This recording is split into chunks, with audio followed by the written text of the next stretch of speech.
been in the house all day binge watching movies, so I was watching Soul Food, and I got to the part where Cousin Faith was, Terry's husband. So it inspired me to get up here and tell my story about my cousin Faith, because I know everybody got a cousin Faith around, regardless if it's a friend, a sister, a cousin, a niece, or whoever. So I got a niece that's the same age as me. Oh, before I start telling my story too, with my last story time about Rent-A-Center, y'all say that I'm long-winded, I got ADHD, I tell 10,000 minute stories in one story. You have to tell certain details of a story so people can understand the story. Without the details, that's like a pie with no filling. So back to the story. I got a niece that's the same age as me or whatever. So she was dating this guy at the time or whatever. He was a younger guy. He was younger than her, but together they had like 4 or 5 kids or whatever. His brother had ended up getting into some trouble. Somebody had came and boom, pew, pew, at the house or whatever. I can't remember if they moved out because they feared for their lives or if the landlord ended up putting them out. All I know is they had to move. So they were staying in hotels or whatever. With them staying in hotels, they kept applying for cribs, but they kept getting denied. So each night, their money is getting lower and lower. I was dating a guy who owned properties or whatever. So I ended up asking my friend or whatever, could he rent a place to them? My niece was like, can you please ask them? I asked him. At first, he was like, no, he didn't want to rent a place to them. He don't want to rent the family, all of that or whatever. So I let them stay at my house for a few nights because I was never really home for real. I was always staying at my man's house. But, after a while go on, I'm going to come home. So I really needed them to find a place. 2 nights with them being into the townhouse, her boyfriend ends up going to jail. When he go to jail, I think he was in jail for like 2 weeks or whatever. He ends up getting a bond. When he got out, she was already wanted. So she ended up going to jail like literally right after he got out. She sat in jail for probably I think 6 to 8 months, something like that. The whole time she was in jail, he had women in and out of the house, in and out the house. One day somebody calls me or whatever. This is how I end up finding out. Somebody ended up calling me and was like, go look at such live on Facebook. So the girl was up there on live drinking a Capri Sun and eating fruit snacks in her bed. And she was like, yeah, I'm in this bed, eating her kids' fruit snacks, drinking their Capri Suns. Then the other girl got up there and was like, yeah, we just made us another baby in that bed. This is one of his previous baby mamas. He got her pregnant in the house. So, my niece is in jail, going through it, oh my God, I can't believe he doing this to me. So, mind you, he had ended up getting sentenced to some time for when he had went to jail and got out on bond. He got sentenced to some time, but he explained to the judge that he was a full-time daddy and that my niece was in jail or whatever. So the judge was nice enough to tell him, look, once y'all figure out her time, we can figure out a time when you can come turn yourself in. So once she got sentenced, the judge set it up so that when she come home, he goes in. So when she got out, he had 2 weeks to turn himself in. So I'm telling my niece, yeah, you about a dog walk him when he get out. He did you dirty, whatever. She ends up throwing a cookout for him for going away. That's what I thought the cookout was for. So I end up going out there to the cookout or whatever, to see him away. Hey, go do your 2 years in jail. Then it's her turn to have people in the crib. So somebody ends up calling, was like, yeah, I see you was at the wedding reception. I'm like, what wedding reception? They like, yeah, your niece had a wedding reception. I said, girl, that was a going away cookout. They said no. That was their celebration because they went down there to the Justice of the Peace and got married. So I called her. I'm like, you married him? You married him? At first she was lying about it. Then she ended up admitting, yes, she did marry him, which I thought was the most stupidest thing ever. So I had kind of fell back from her a little bit. I really wasn't talking to her like that. On top of that, she needed to focus because now the person who pays the bills is going to jail, and then you got a background, so it's not just that easy for you to get out here and get a job like that. So now she got to try to figure out how she gonna pay the bills. I don't want to make the video too long because then it's gonna take too long to upload. Go to part 2 on how I found out my niece was sleeping with my man.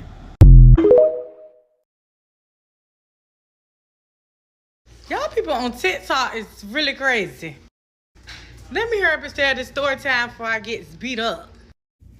Alright, so boom. So months go down the line or whatever. I don't talk to my niece.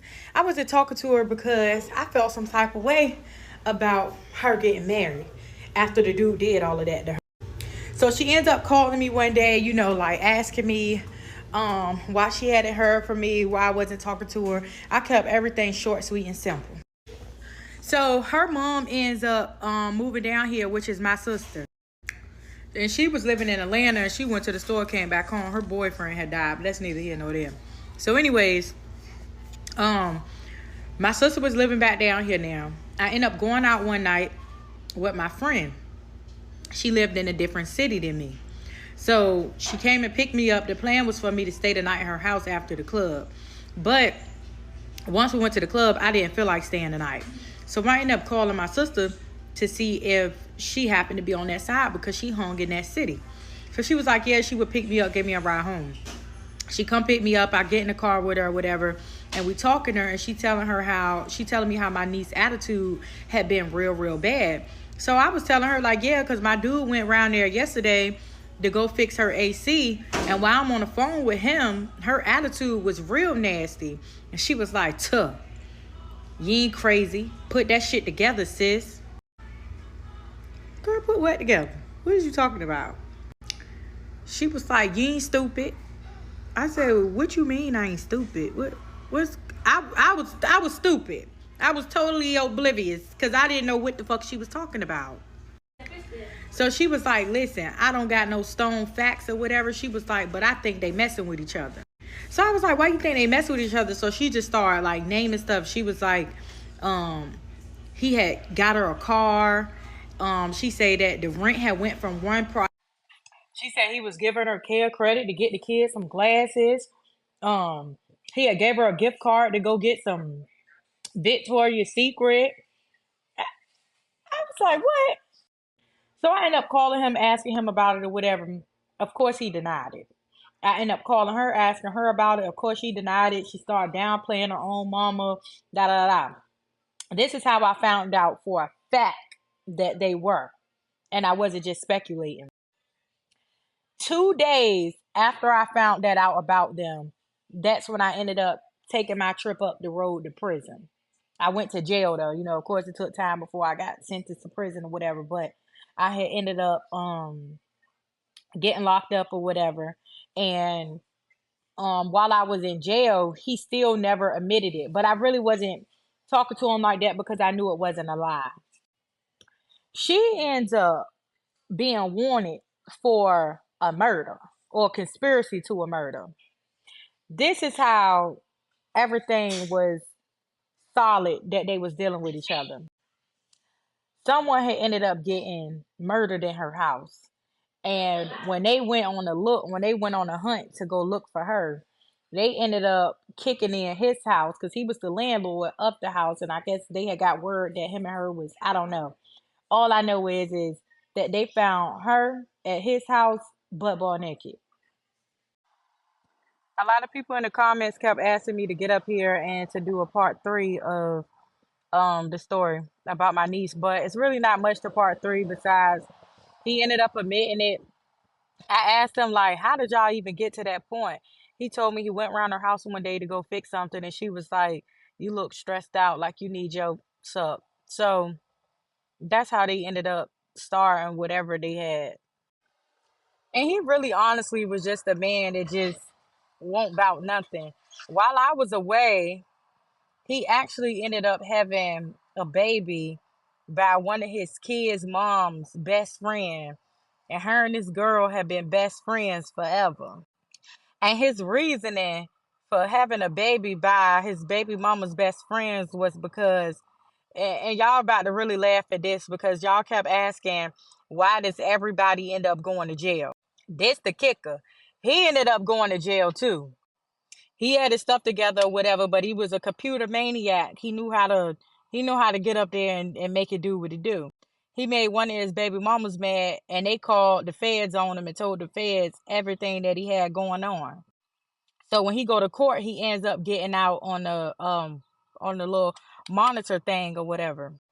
He said that none of his baby mamas would come over there and come see him, and he had needs and all of this. And the best friend ended up just coming over one day, and they made it. She was the only one that paid him some attention. Another thing was he always talked about how when he was younger, all the girls would joke him and say he was ugly and he was dirty. And he used to say he couldn't wait to get older and get his money up. And he was going to go back and get it every beat that ever did him dirty. When I first met him, he told me he was 35. He used to do so much for me that I decided I was going to book him a flight to go to Vegas one day. And he sent me a picture of his ID. I found out he was 42. So, yeah, he was just a fraud. But I don't talk to him. I don't talk to her. And about the whole everybody going back and forth to prison, listen, everybody come from different walks of life. I'm really transparent with my life. I don't mind sharing my stories or none of that because like the Rent Center story, for example, that Rent Center story can help an 18-year-old girl out here to not make the same mistake that I did. This story with my niece and my ex-dude also helped somebody as well. Like, I don't care who in the bind. Don't put nobody on to your man. And as far as jail goes, listen, your life is what you make it. And your outcomes will depend on what you surround yourself around and the people that you surround yourself around. So if you surround yourself around people that's in and out of jail, you 9 times out of 10 you going to jail. You surround yourself around people that's scheming and scamming, 9 times out of 10 you gonna become a scammer. So that's what I was surrounding myself around at the time. Everybody was scammers. Everybody was doing something that wasn't right. Everybody was in and out of jail. So guess where I was at? In and out of jail. I went to prison when I was 25. I got out when I was 29. I'm 31 now. I've been home for 2 years. I wouldn't dare go back there. Ain't no amount of money, none of that. It's worth the time that they took away from me. All of that in there. Somebody telling you when to eat, sleep, using the bathroom behind them girls, they coochie stinking, like being on a bus, going in transit, on a plane in handcuffs. Like nobody could never pay me to go back there. Fighting over the telephone, like never. So y'all remember the story that I told y'all about how my niece slept with my man and my sister was the one that told me, and the same sister that told me it's the same sister that used to rob people. That's how she ended up catching crabs. Well, that's my sister on my daddy's side. So apparently her sisters on her mama's side have an issue with my videos I've been posting. That video about my niece, I will forever speak on it. She should have never done it. If you do anything that you are ashamed for the world to know, you should never do it. But this is the thing that's tripping me out, though. Y'all trying to come together and tell my sister that I'm posting these videos, right? Where was y'all just at when her 11-year-old daughter was just stuck down there in Nottoway, Virginia with a stranger who was beating on her? Whose license is suspended right now for reckless driving for hitting 160 to go get her? Mine. Who was there for my niece when she ain't had nowhere to go with them 3-4 kids that she got? Me. What did I get in return? Her sleeping with my man? When she couldn't afford to get her kids Christmas one year and she was so stressed out that she was just like, oh, I'm just going to turn myself into the jail. I can't even get my kids no Christmas because I can't get a job because I'm wanted.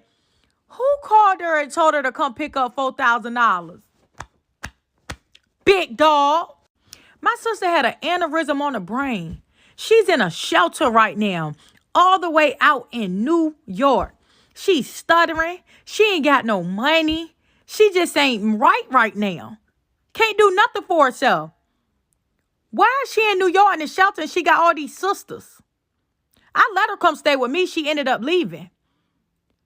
She told me that I could share that story. And guess what that story did? Made money. And guess who getting the money from it? She is. And guess who she called when she hungry? Me. And that same cell phone that y'all calling and telling about me on, guess who paid the bill? Big dog. Y'all picked the wrong times to come together as a family. When it's time to bash me and talk about, oh, Raven online telling stories, it's all good. But when it's time for y'all to pull together and take your sick sister in, or this 11-year-old kid that don't got nowhere to go, everybody quiet then. Ain't nobody making phone calls to figure nothing out then. What's wrong with y'all? When my sister was over there in that hospital, in a coma, just had brain surgery and shit, and her son was in the house hungry, her 14-year-old son, who went and picked him up and took him grocery shopping? I did. Who went and picked the little girl up and had all their friends put together money and got her a whole new wardrobe? Big Dog did. Come on now, like don't do that. Don't do that. Oh, and the sister that called her and keep telling her about my videos, she told me she just asked you for $5 today. Cause she told you she was thirsty and she ain't had no money. And you told her that you just paid your rent, that you ain't got $5. She ain't asked you for 100. She asked you for 5. And he ain't had, huh? But you had some tea to come back and get her though.